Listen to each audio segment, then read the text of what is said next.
This week, we're going to be talking about interdependence, being able to count on others, and knowing when you need help and being able to go and get it. But first, let's look at some similar terms to distinguish what's what. Okay, first is the term dependent.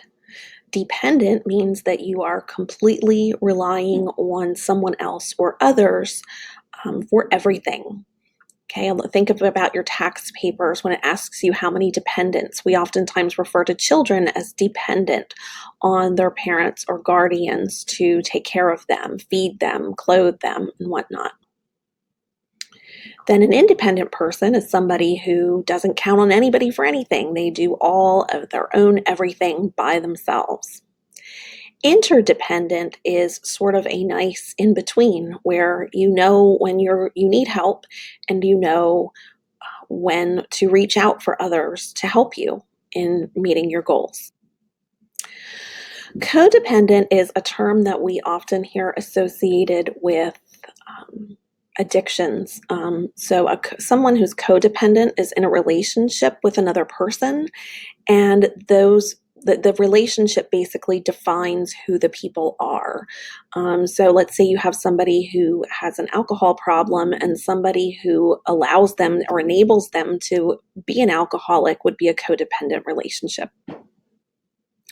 So the ideal is for you to be interdependent. Again, interdependence is relying on people, more than one person, knowing who can help you to reach your goals and knowing when to reach out when you feel like you're drowning in everything to be able to say, you know what, I can't do this alone, and that's okay. Now, if you're anything like me, I don't like asking people for help. I prefer to just do things myself. But think about it. If that's actually going to prevent you from reaching your goals, why wouldn't you simply go and ask somebody for help, whether that's to, take the kids for an hour so you can work on your essay, or, do the dishes for you that night. It's okay to ask for help. Also, take advantage of the many college resources that are available if you are located near a campus. We have library, tutoring, career services, and advising, and a lot of those are even now available online to you. So even if you're not near a campus, you can take advantage. I always tell students, you've paid good money to come here, and those services are included. So why not take advantage of them?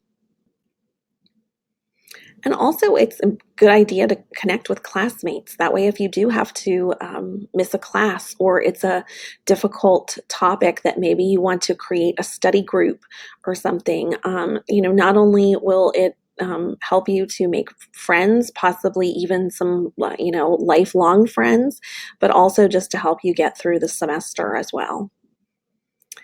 And now I'll touch briefly on our other topic this week, which is active listening. So we're going to talk about what active listening is and how you should be an active listener. And you can be active listening both in your classes, like to your professor when they're lecturing, but also even in your relationships with your friends and your loved ones.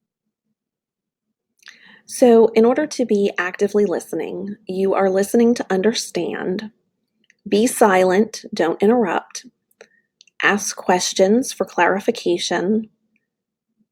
And you also want to reflect. Okay, so what does reflecting mean?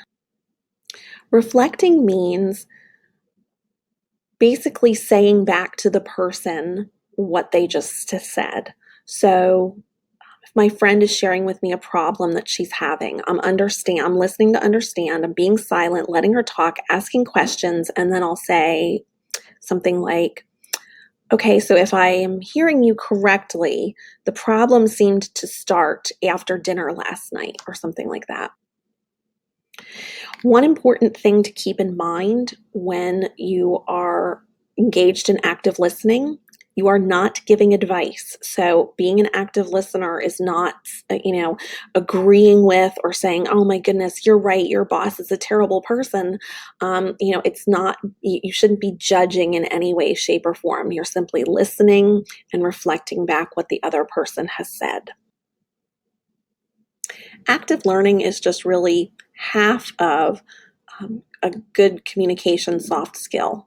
We refer to social intelligence as people who work well with others, know how to get people to work for them, and just have a way about them that involves a lot of really effective communications.